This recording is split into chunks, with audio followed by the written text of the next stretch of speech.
Namo tassa bhagavato arahato sama sambuddhassa. Namo tassa bhagavato arahato sama sambuddhassa.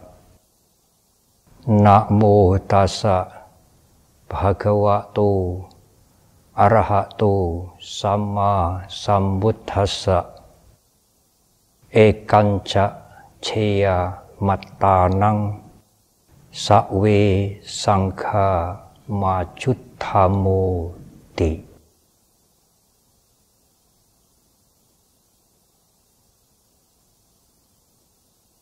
Para biku, para samanera, segenap attasilani pandita, ibu, bapak, saudara sekalian yang berbahagia. Hari ini tepat 44 tahun usia Sangga kita, Sangga Theravada Indonesia. Para biku, ibu, bapak, saudara-saudara, lebih dari 2600 tahun yang lalu, Guru Agung Buddha Gautama setelah membabarkan dhamma yang pertama, menerima 5 murid pertama beliau sebagai biku. Sejak itulah Sangga terbentuk di dunia ini di masa Guru Agung Buddha Gautama. Kemudian banyak sekali masyarakat yang ingin mengikuti jejak 5 biku pertama itu, meninggalkan keduniawian, menjadi biku, memasuki Sangga. Sangga menjadi besar dengan ribuan, bahkan puluhan ribu para biku. Guru Agung kita mendirikan lembaga Sangga atau institusi Sangga bukan semata-mata agar Guru Agung kita mendapatkan murid atau mendapatkan teman untuk menyiarkan, menyebarkan ajaran beliau. Tidak, tidak demikian. Lembaga Sangga yang didirikan oleh Guru Agung kita adalah memberikan kondisi menjadi lembaga bagi mereka yang melihat bahwa kehidupan keduniawian ini hanya memberikan kesenangan sepintas, sebentar, tidak lama, dan sesungguhnya penuh dengan persoalan, penderitaan. Mereka yang melihat bahaya dalam kehidupan ini kemudian melepaskan keduniawian menjadi biku. Untuk itulah Guru Agung kita mendirikan sangga. Guru Agung menjaga sangga, memberikan bimbingan kepada sangga dengan meletakkan dasar-dasar sangga dan menetapkan winaya. Oleh karena itulah, tugas atau kewajiban moral, begitulah kalau boleh disebutkan sebagai kewajiban moral, yang utama atau pertama adalah bagi para biku ke dalam dirinya masing-masing, membersihkan kotoran batin, karena kotoran batin itulah sumber segala penderitaan. Para biku, ibu, bapak, dan saudara, Guru Agung kita memberikan bimbingan, menjagai para biku, menjaga sangga. Oleh karena tidak mudah menghadapi kotoran batin, tidak gampang berperang melawan kilesa. Mengapa demikian? Karena kilesa yang mengendap di dalam batin kita itu, yang sudah amat lama, yang menjadi upadana, menimbulkan ketagihan, akan mengganggu cita-cita atau tujuan seseorang untuk membebaskan dirinya dari penderitaan. Oleh karena para biku, ibu, bapak, dan saudara, pada waktu Guru Agung kita mentasbiskan biku-biku pertama, kalimat yang beliau gunakan itulah yang sebenarnya menjadi tujuan utama tiap-tiap orang yang melepaskan keduniawian menjadi biku. Guru Agung menggunakan kalimat ehi biku swagato dhammo cara brahmacaryang sama dukasa antakiriyayati. Kemarilah biku,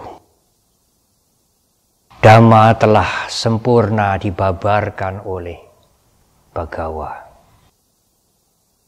Tempuhlah kehidupan suci sama dukasa antakiriyayati untuk menyelesaikan penderitaan dengan sempurna. Para biku, ibu, bapak, dan saudara, selama tujuan utama seseorang menjadi biku masih hidup dalam diri tiap-tiap biku, meskipun kilesa kotoran batin itu mengganggu, seorang biku tidak mudah untuk melepaskan latihan. Kotoran batin atau kilesa itulah yang mengkoyak-koyak batin kita, yang sering membuat kehidupan kebikuan ini terasa sulit. Tetapi bukankah kotoran batin yang mengkoyak-koyak batin ini kalau tidak diatasi, kotoran batin dari dalam diri seseorang itu juga akan mengkoyak-koyak kehidupan sosial masyarakat. Oleh karena itulah, pada masa awal berdirinya Sangga Theravada Indonesia, para biku pendahulu sering mengingatkan, menggunakan kalimat sederhana. Tugas atau kewajiban para biku itu adalah pertama dan utama ke dalam, tetapi juga mempunyai tugas sosial keluar dengan memberikan bimbingan dhamma.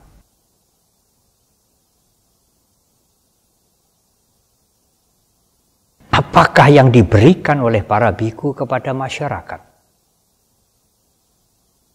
Keteladanan. Bimbingan dhamma itu tidak sekadar uraian. Bimbingan dhamma itu tidak sekadar tulisan, tetapi keteladanan. Keteladanan dalam mengendalikan diri, membersihkan kotoran batin, membersihkan hawa nafsu, sabar, teguh, ulet, dan siap menghadapi semua perubahan.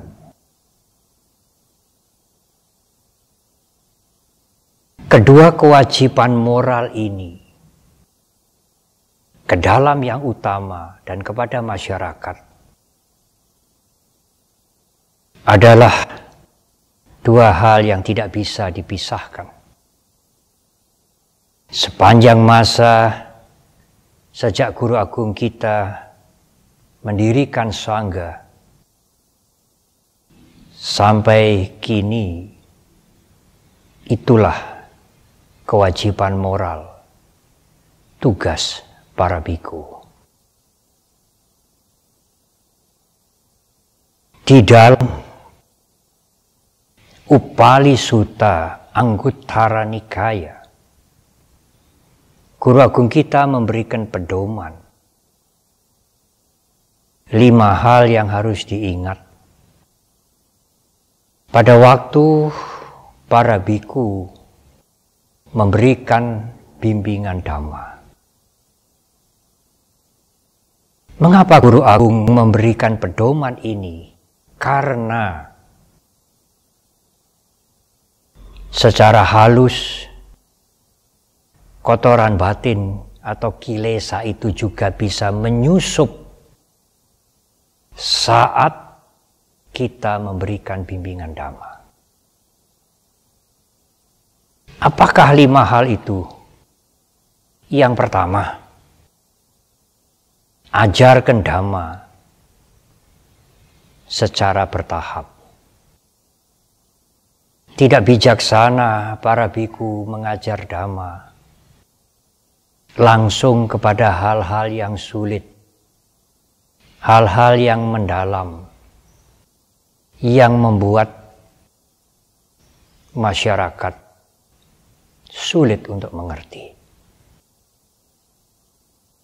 Yang kedua,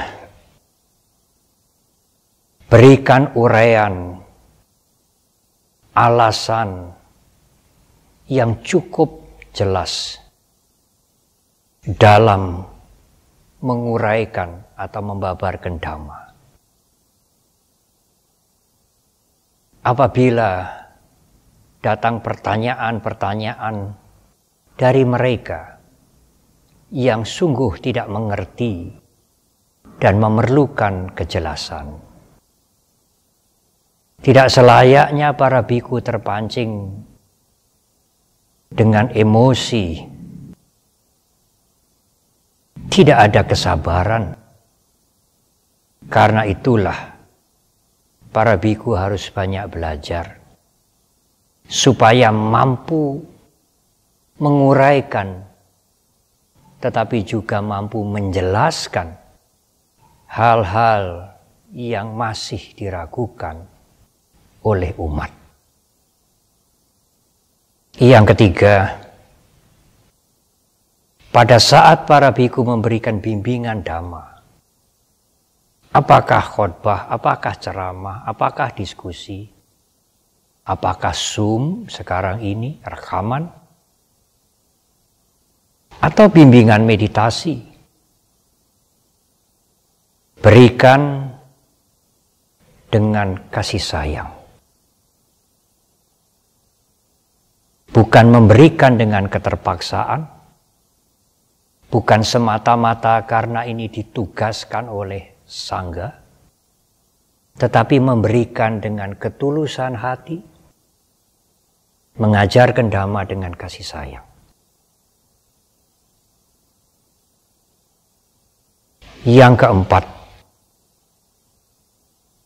para biku hendaknya mengajarkan dhamma, memberikan bimbingan dhamma, bukan karena bertujuan untuk memperoleh materi.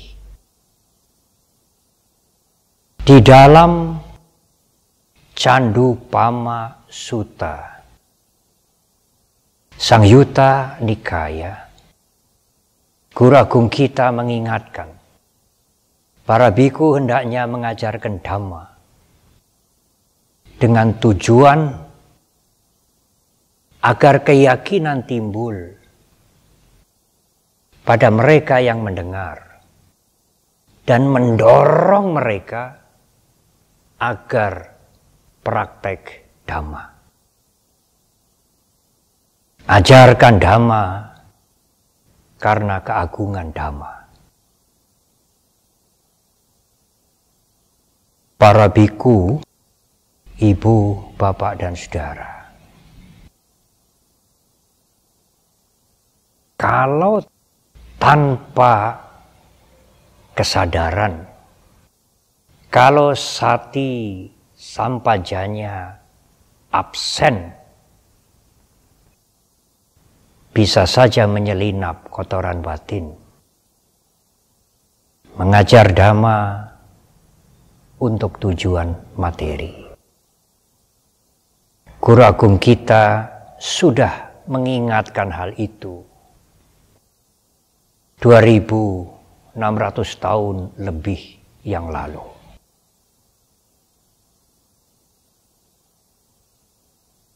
Yang kelima,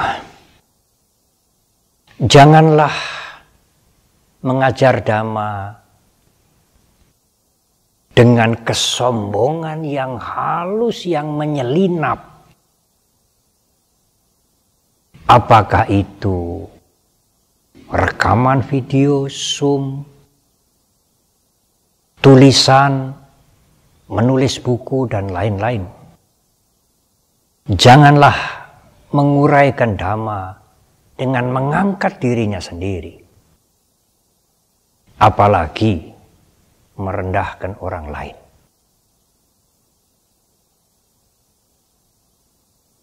Para biku, ibu, bapak, dan saudara, inilah 5 hal di Udayi Sutta yang diberikan oleh Guru Agung kita untuk menjaga agar pada saat memberikan bimbingan, pada saat mengajar dhamma kepada masyarakat, kotoran batin tidak menyelinap mencari tempat untuk muncul. Pertempuran besar yang harus dilakukan oleh para biku, para samanera, juga segenap umat Buddha. Pertempuran besar mengalahkan dirinya sendiri. Di Dhammapada disebutkan, apabila seseorang mampu mengalahkan 1000 musuh di medan perang 1000 kali dengan kalimat mengalahkan orang lain, itu bukan pemenang yang sebenarnya. Ekanca jaya mathanang sakwe sangga majutamuti. Kalau seseorang mampu mengalahkan dirinya sendiri, dialah pemenang yang utama. Apakah yang dimaksud dengan mengalahkan dirinya sendiri? Tidak lain mengalahkan kilesa, termasuk keinginan untuk lebih dari yang lain, tidak senang yang lain mencapai kemajuan, kemarahan, kejengkelan yang bersumber dari kebencian, keakuan, kesombongan, mengangkat dirinya sendiri, yang selalu mencari jalan di setiap saat untuk mengkoyak-koyak batin kita dan sering menimbulkan keonaran di lembaga, di masyarakat, di orang banyak. Para biku, ibu, bapak, dan saudara, sangga tidak lepas dari rasa bakti umat, para upasaka, upasika. Sangga yang didirikan oleh guru agung kita itu, yang memberikan kondisi yang sesuai bagi mereka yang menginginkan kehidupan melepaskan keduniawian untuk berperang, menghancurkan, mengalahkan kotoran batin, dan memberikan contoh kepada masyarakat, ditunjang sepenuhnya oleh masyarakat, oleh upasaka, upasika. Ulang tahun sangga bersamaan dengan masa Katina, umat mempersembahkan kebutuhan utama para biku, antara lain jubah, makanan, tempat tinggal, obat-obatan, dan lain-lain.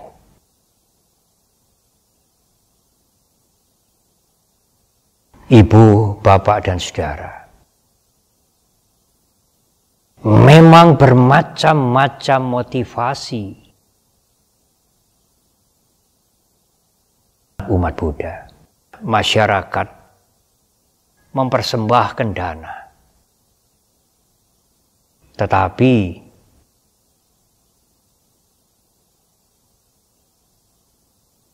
guru agung kita menjelaskan dalam Dana Mahaphala Sutta Anguttara Nikaya, dana yang tertinggi adalah dana yang diberikan untuk keindahan batin. Dalam bahasa Pali disebutkan citta langkara atau citta parikarang.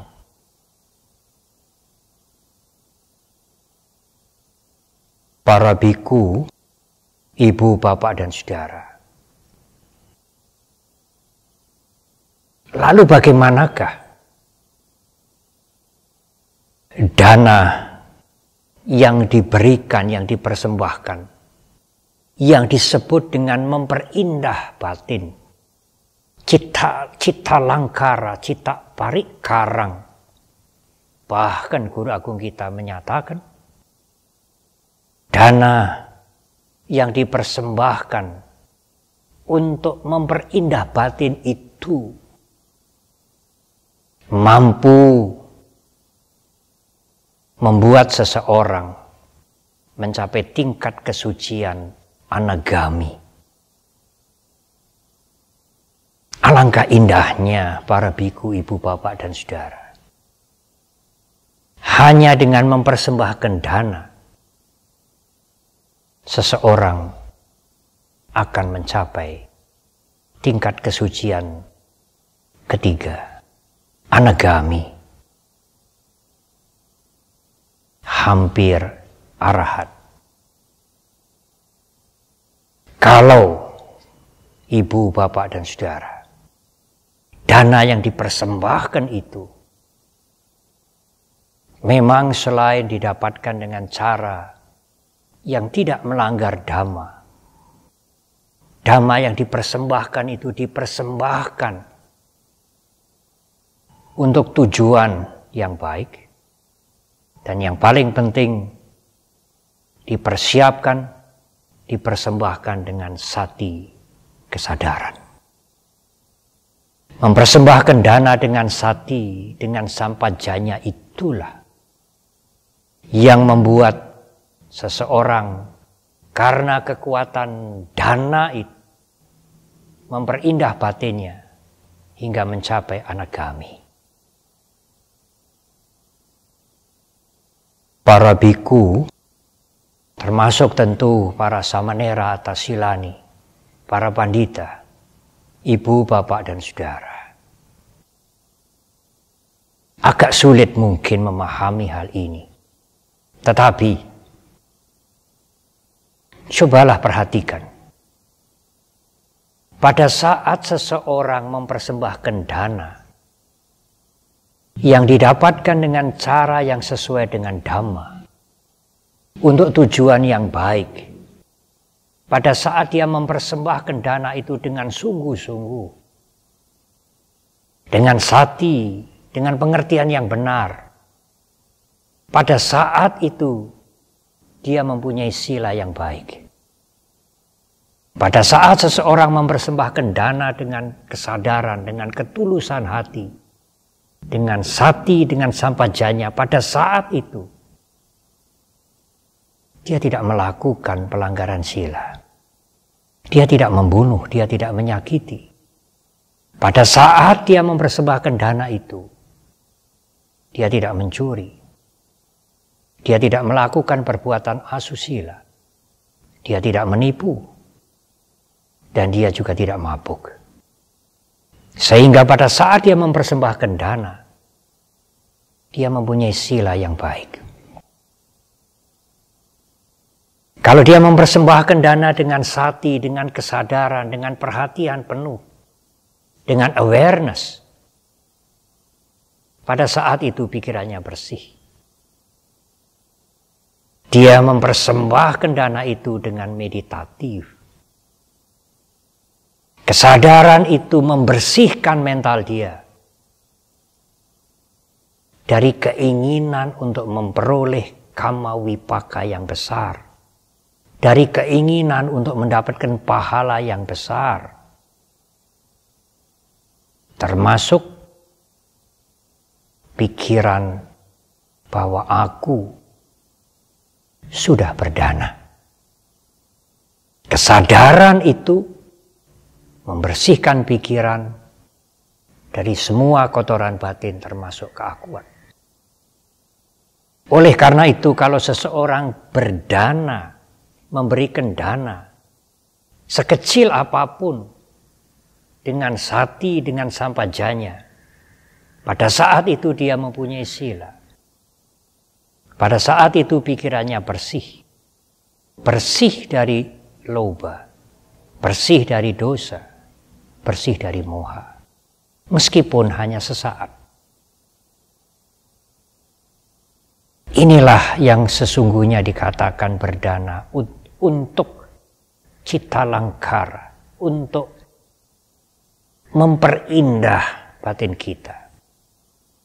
Cita parikara, membuat batin ini menjadi indah karena bersih dari kotoran batin.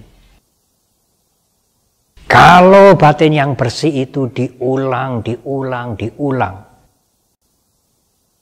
Batin yang bersih itu, yang sesaat itu, kalau diulang, sering dilatih, maka tentu batin ini akan menjadi lebih bersih dan lebih bersih. Bersih dari kotoran batin itulah menang perang ke dalam dirinya sendiri. Memerangi kilesa, memerangi kotoran batin, memerangi hawa nafsu yang menjadi sumber penderitaan sendiri dan mengakibatkan kehancuran masyarakat. Ibu, bapak, dan saudara, marilah menggunakan masa katina ini, yang di dalam masa katina ini bertepatan dengan ulang tahun ke-44 Sangga Theravada Indonesia, berdana untuk cita langgara, cita parikarang, berdana untuk memperindah batin ibu, bapak, dan saudara. Para biku membabarkan dhamma dengan ketulusan hati, dengan kasih sayang, dengan sati, kesadaran, dengan sampajanya, agar kotoran batin juga tidak menyelinap, mengotori kebajikan, mengotori kebaikan yang kita lakukan. Para biku, para samanera atau silani, para pandita, ibu, bapak, dan saudara, atas nama Sangga, saya menyampaikan anumodana, rasa bahagia dan penghargaan kepada segenap umat Buddha yang telah dengan ketulusan hati memberikan dukungan kepada Sangga kita, sehingga para biku mampu melatih diri dengan tentram. Dan kalau para biku mampu melatih diri dengan tentram, umat juga mempunyai kesempatan yang lebih baik lagi untuk melakukan kebajikan kepada Sangga. Dirgahayu Sangga Theravada Indonesia. Semoga Sangga mampu tetap menjadi lembaga sesuai dengan tujuan mulia yang diberikan oleh Guru Agung kita, Sama Dukasa Antakiriyayati, menyelesaikan penderitaan dengan sempurna, mengabdi kepada semua orang, tentu kepada bangsa dan negara ini, untuk keluhuran semua orang. Semoga semua makhluk berbahagia.